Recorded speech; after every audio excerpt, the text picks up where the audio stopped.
자, 제가 이번에 가지고 온 종목은 두산 에너빌리티를 가지고 왔습니다.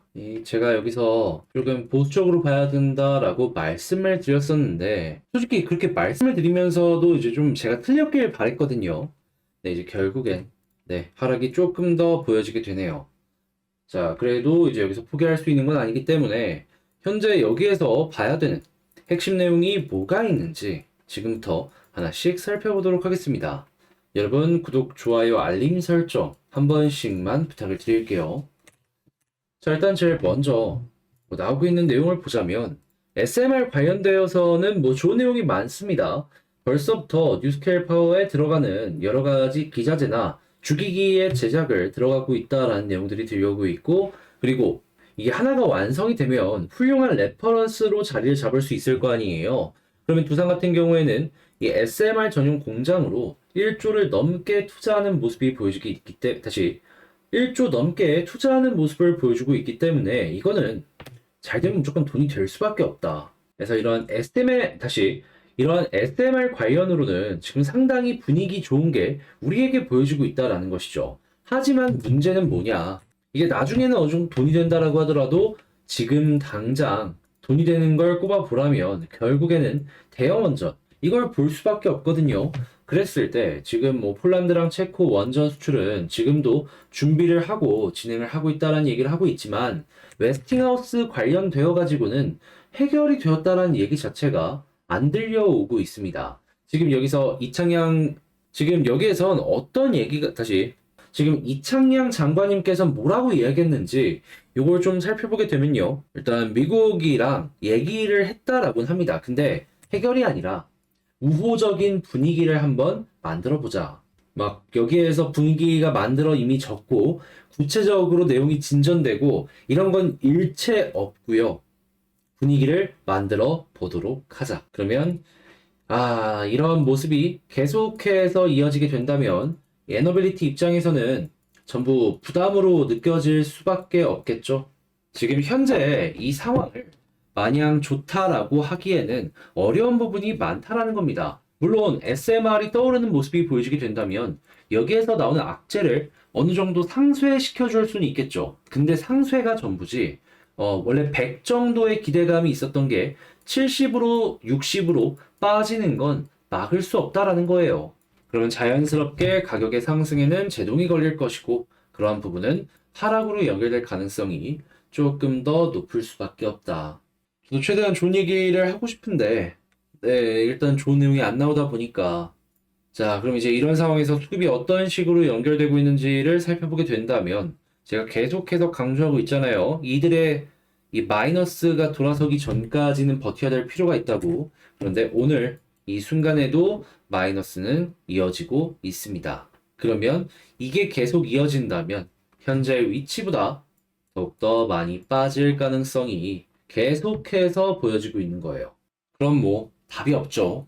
네, 이제 하락이 계속 나오는 모습을 볼 수밖에 없는 거고, 이게 돌아서기 전까지는 우리도 계속 마음을 졸일 수밖에 없는 거고, 일단 빨리 좀 여기에서 빨간불이 들어와 줬으면 좋겠다. 이거 기도하면서, 자, 그랬을 때 이 두산의 실적 좀 많이 안 본 것 같은데 어떻게 하는지 한번 볼까요? 이 어느 정도의 이제 실적이 방어가 될지 이걸 좀 보면 좋은데, 일단 가격적인 부분을 놓고 봤을 때 예상치 연간으로 치면은 지금 23년 올해죠. 올해를 기준으로 봤을 때 순이익이 대략 한 6천억 정도 나올 거라고 해요.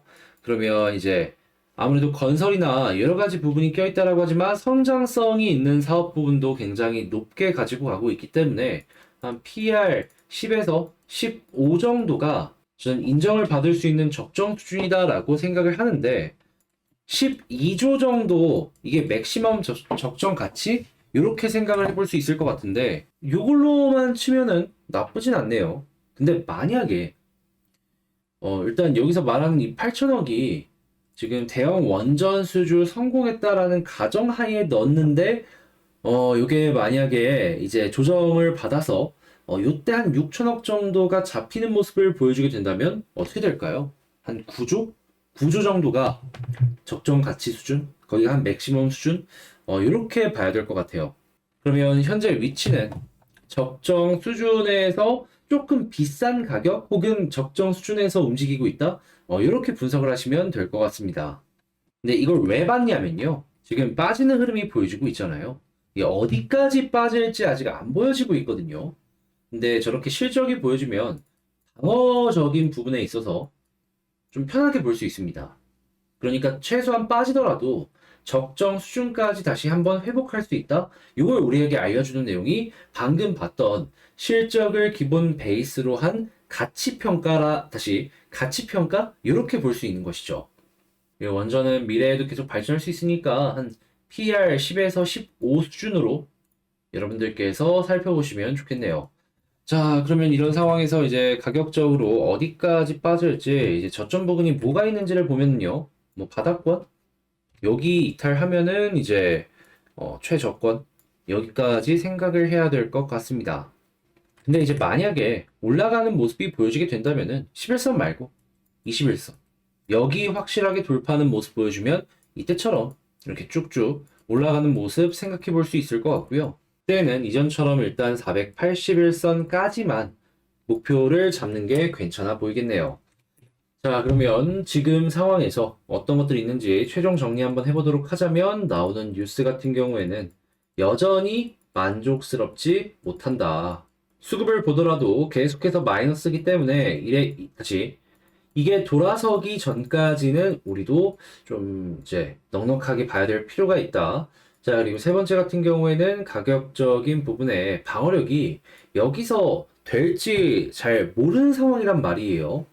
그랬을 때 제가 아까 말씀드린 실적을 한 PR 10에서 15 정도로 생각을 하시면서 보시면 비교적 편안하게 에너빌리티 이제 보실 수 있을 것이고, 만약에 빠지게 된다라고 하면은 저점까지도 생각을 해야 될 것 같다. 근데 올라가기 위해선 21선 돌파가 나오면 되고, 여기를 뚫어주게 된다면 일단 1차적으로 481선까지 노려보시면 좋겠습니다. 자, 근데 이 첫 번째가 제일 문제라 이게 좀 빨리 해결되었으면 좋겠네요. 자, 이렇게 말씀드리면서 이번 영상 마치도록 하고요. 나른해질 때 찍다 보니까 발음이 많이 꼬입니다. 잘 좀 이쁘게 들어주시길 바라며 전 다음에 더 좋은 영상으로 다시 인사드리도록 하고요. 이상 주식 정리해드리는 주영남이었으며 다음에 더 좋은 영상으로 다시 인사드리도록 하겠습니다. 여러분, 구독, 좋아요, 알림 설정 한 번씩만 부탁을 드릴게요.